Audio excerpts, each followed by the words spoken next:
Hello students. So in the last video we were discussing about the basic elements of communication process, and in today's video we are going to in detail dig in the process of communication. So here you can see a cyclic process on the screen where there are different elements and different baggages here. जिस process को जहां से start होता है जहां पर and होता है वो पूरी तरीके से हम इन डिटेल इस वीडियो में बात करेंगे. So starting as I have told you in the last video, sender is the starting point of your communication. आपका communication जहाँ से start होता है वो आपका sender होता है. तो यहाँ पर सबसे पहले सेंडर के पास एक आइडिया होना चाहिए जिसे वो कम्युनिकेट करना चाहता है. फॉर एग्जाम्पल मेरे पास एक आइडिया है जो मुझे आप तक कम्युनिकेट करना है, इसीलिए मैं यहाँ कम्युनिकेशन प्रोसेस स्टार्ट कर रही हूँ. So I am here the sender. So next process we are seeing here is the encoding message. Encoding का मतलब क्या होता है? It is not something related to the IT process. Encoding का मतलब ये होता है कि आप उस मैसेज को जो आपको कम्युनिकेट करना है, जिस आइडिया को आपको कम्युनिकेट करना है, उस आइडिया को आप ऐसे फॉर्मेट में डालें कि सुनने वाले को या पढ़ने वाले को कोई प्रॉब्लम ना हो समझने में. यानी कि आप अपने एंड से 100% ये कोशिश करें कि उसे ये बात सुनते ही या पढ़ते ही समझ में आ जाए. फॉर एग्जाम्पल अगर मुझे एक क्वेश्चन आपको देना है सॉल्व करने के लिए, या एक क्वेश्चन आपको देना है स्पीच लिखने के लिए, एक क्वेश्चन के फॉर्म में देने का मतलब ये है कि आपका सबसे पहला रिएक्शन होगा यस और नो का. लेकिन स्पीच तो उस तरीके से लिखी नहीं जा सकती है जैसे कि मैंने पिछले वीडियोस में आपको बताया ही है. तो मेरा यहाँ पर इनकोडिंग मैसेज यानी कि उस टॉपिक के साथ साथ मैं आपको इंस्ट्रक्शंस भी दूंगी कि आपको इस क्वेश्चन का करना क्या है. मैं सिर्फ ग्रुप में ऐसा तो नहीं करूंगी कि ग्रुप में मैंने आपको बस टॉपिक दे दिया and you have to think about what you have to do about the topic. नहीं, मेरे को एक प्रॉपर यहाँ पर फॉर एग्जाम्पल मुझे अगर एक कंपटीशन अपहोल्ड करना है, जैसे हमारे कॉलेज में अभी सिमेश कॉलेज में अभी स्पीच कंपटीशन चल रहा है ऑन ग्लोबल वार्मिंग. तो अगर मैं ये सिर्फ मैसेज डाल दूं कि global warm right a speech on global warming, तो सारे बच्चों को मैसेज ये गया कि उन्हें लिखना है स्पीच ग्लोबल वार्मिंग के ऊपर. But if I give a proper message that there would be a speech competition upholded on held on this date, the topic of the speech would be global warming, and you have to you can use any visual aids, जो भी instruction मुझे add on करने होंगे, मुझे एक proper message में उसे encode करना होगा ताकि बच्चों को स्टूडेंट्स को पढ़कर उसे डाउट ना हो कि मैम ये करना है या वो करना है, मैम ऐसे लिखना है वैसे लिखना है. अगर मैंने इस तरह का मेरा रिस्पॉन्स आ रहा है तो मेरी तरफ से इनकोडिंग में कहीं ना कहीं कमी रह गई है, इसी वजह से प्रॉब्लम आ रही है. रिसीविंग एंड से जो प्रॉब्लम आएगी, अगर मान लीजिए 100 बच्चों को ये मैसेज जा रहा है, कम से कम 90 80 से 90 बच्चे मेरे पास अगर प्रॉपर रिस्पॉन्स लेके आते हैं तो मेरा इनकोडिंग सही है. Okay. Next is message channel. That means जिस चैनल को यूज करके मैंने कम्युनिकेट किया. मान लीजिए मुझे एक ही स्टूडेंट को बोलना है, या मान लीजिए मुझे किसी एक पर्टिकुलर स्टूडेंट को असाइनमेंट देना है, तो मैं उसे पर्टिकुलरली इंडिविजुअल बुलाकर क्लास में दे सकती हूँ, या फिर उसे पर्टिकुलर मैसेज कर सकती हूँ, या मान लीजिए एक ग्रुप ऑफ स्टूडेंट को कि इतने स्टूडेंट एब्सेंट थे तो इनका ये असाइनमेंट है कि ये कंप्लीट करेंगे फॉर एनी पर्पस. तो यहाँ पर मैंने उन स्टूडेंट्स का नाम रोल नंबर लिख दिया और उसके आगे मैंने इंस्ट्रक्शन दे दिए कि आपको करना क्या है असाइनमेंट में. तो ये प्रोसेस क्या हुआ, मैंने ग्रुप में डाल दिया, आपके एक ग्रुप में जहां पर ये स्टूडेंट्स एग्जिस्ट करते हैं, जिस ग्रुप में ये एग्जिस्टेड इनका नंबर है जुड़ा हुआ. तो उस चैनल से क्या हुआ कि ये सारे बच्चों को मैंने एक ही साथ कम्युनिकेट कर दिया.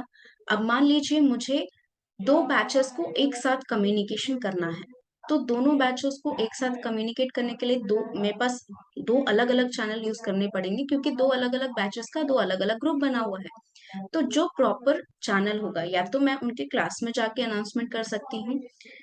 अनाउंसमेंट करने के लिए मेरे को एक प्रॉपर टाइमिंग चाहिए होगी जब बच्चे वहां मौजूद हैं, जो एब्सेंट है उन तक भी मैसेज चला जाए. उन मेरे को बच्चों को ये बताना होगा कि आपके अगर जो दोस्त हैं उनको बता दीजिए. अगर मुझे ऐसा चाहिए कि चाहे बच्चा एब्सेंट हो चाहे प्रेजेंट हो, तो मैं एक ग्रुप में उसको मैसेज सेंड करूंगी इन विच जो भी स्टूडेंट वहां पर एग्जिस्ट करता है इस ग्रुप में, चाहे वो एब्सेंट है चाहे वो 4 दिन से एब्सेंट है, वो सारी लोगों को वो मैसेज चला जाएगा. Okay, if it is something that is very important and very serious and very urgent, so I will communicate it by going into your classroom. Next is your receiver. Receiver obviously जैसे मैंने कहा जो receive करता है, तो उसके and से सबसे पहली बात तो उसे मैसेज को रिसीव करना होगा, यानी कि मैंने जो मैसेज आपको सेंड किया है वो आपको रिसीव करना है। मैं यहाँ पर जो आइडिया या इंफॉर्मेशन आपको दे रही हूँ, सेंड कर रही हूँ, उसको आपको रिसीव करके समझना है। समझने में प्रॉब्लम क्या होती है, कई बार आप सिर्फ वर्ड्स पे ध्यान देते हैं, कई बार आप सिर्फ फेशियल एक्सप्रेशन पे ही ध्यान देते हैं। जब आप दोनों चीजों को कंबाइन करते हैं, जैसे अभी हमारे पास ये बहुत ही अच्छा प्लेटफॉर्म प्रेजेंट है, जूम क्लासेस आ चुके हैं, यूट्यूब लर्निंग चैनल्स हैं हमारे। तो इससे क्या होता है कि आपके पास एक विजुअल रहता है टीचर का जो वो चीजें पढ़ा रहे हैं, और हमारे पास और भी यूटिलिटीज हैं यहाँ पर यूज करने के लिए। पावर पॉइंट प्रेजेंटेशन शेयर की जा सकती है आपके साथ, इमेजेस शेयर किए जा सकते हैं जैसा मैं अभी कर रही हूँ आपके साथ। तो ये सारी चीजें हेल्प करती हैं आपको समझने में। सिर्फ अगर बोल दिया जाए, if I was just speaking the words, some people might not understand what I'm trying to tell here, but when you have a visual aid on your screen, you will be looking at it and you will be able to understand more. तो receiver के लिए आपके लिए सबसे ज्यादा जरूरी है कि आप यहाँ पर, so as I was telling, receiver के लिए बहुत जरूरी है कि आप जो हैं, जो वर्ड सुन रहे हैं उनके साथ साथ उनके पीछे के जो इमोशंस हैं, जिस इमोशंस के साथ कन्वे किया जा रहा है, जिस प्रॉपर मैसेज को कन्वे करने का मतलब है कि वर्बल और नॉन वर्बल दोनों चीजें समझना, उनके पीछे की वर्ड समझना। जैसे मान लीजिए घर पे कभी कभार आपने कुछ गलती कर दी तो पापा मम्मी डांट देते हैं आपको, पर इसका मतलब ये नहीं है कि they are angry because they don't like you. They are angry because they want a better future for you, they want you to be a better person. तो उनका इंटेंशन अच्छा है, वो इंटेंशन समझना आपके लिए जरूरी है फॉर द रिसीवर किसी भी कम्युनिकेशन प्रोसेस में। डिकोडिंग द मैसेज, अब यहाँ देखिए, हमने जब सेंडर एंड पे इनकोडिंग की है तो हमें डिकोडिंग तो करनी होगी। आईटी वाले स्टूडेंट समझ पा रहे होंगे इस चीज को, that when a message is decoded, when it has been encoded in the sender ends, it has to be decoded in the receiver end. तो डिकोड करने का मतलब वही हुआ जो मैंने अभी आपको बताया, कि जो मैसेज आपके पास गया है उसको आपको पूरी तरह डिसइंटीग्रेट करके समझना है, वर्ड्स बाय वर्ड्स तोड़कर, उसके पीछे का इंटेंशन, उसके पीछे का इमोशन, हर चीज आपको समझनी है। अगेन यहाँ पर जिस मैसेज चैनल को यूज किया है, जरूरी नहीं है कि आपका फीडबैक सेम चैनल से ही कम्युनिकेट हो। If it is possible you can use different mediums to communicate. जैसे मान लीजिए कि मैंने असाइनमेंट जो दिया है वो असाइनमेंट आपको फाइल में सबमिट करना है, तो वो फाइल जब मुझे मिलेगी, that is the channel of communication from the receiver and, वो फीडबैक रहेगा। तो जरूरी नहीं है कि हर बार जहां जिस चैनल से आपको सेंडर ने मैसेज भेजा है उसी चैनल से आपको फीडबैक भी सेंड करना है। तो फीडबैक के लिए आप डिफरेंट मीडियम यूज कर सकते हैं, पहली बात।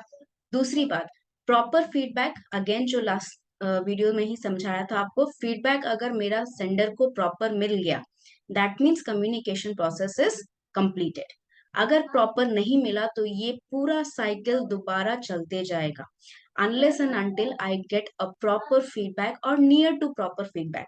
आइडियल तो हम कुछ भी नहीं कह सकते हैं दुनिया में, perfection does not exist, but near to perfection, यानी कि अगर 100 में से मेरे पास 99, 98 या 90% भी प्रॉपर फीडबैक आ रहा है, तो मैं ये समझ लूंगी कि मेरा कम्युनिकेशन जो है वो एफिशिएंट हो गया है। अगर 100% आ रहा है, that means it is the perfect cycle to be completed. Now you can use another communication cycle for any other subject. So I hope it is clear. And again, last element जो आप देख पा रहे हैं, noise, वो तो हर channel में exist कर रहा है। जहां पर भी प्रॉब्लम हो रही है, जहां पर भी डिस्टॉर्शन हो रहा है, जहां पर भी मैसेज कन्वे करने में प्रॉब्लम हो रही है, रिसीव करने में प्रॉब्लम हो रही है, किसी भी तरह का डिस्टर्बेंस हो रहा है, तो वहां पर नॉइज जरूर प्रेजेंट है। और यही नॉइज के कारण कहीं ना कहीं आपका 100% एफिशिएंसी अचीव नहीं हो पाती है। लेकिन हम मैक्सिमम ऑप्टिमिज्म लेके चल रहे हैं कि हमें मैक्सिमम रिजल्ट मिल जाना चाहिए फीडबैक में, तो नियर टू परफेक्शन हम लेके चलते हैं। So I hope the process of communication is clear to you. If you have any doubt, just leave the question in the comment box. Thank you so much.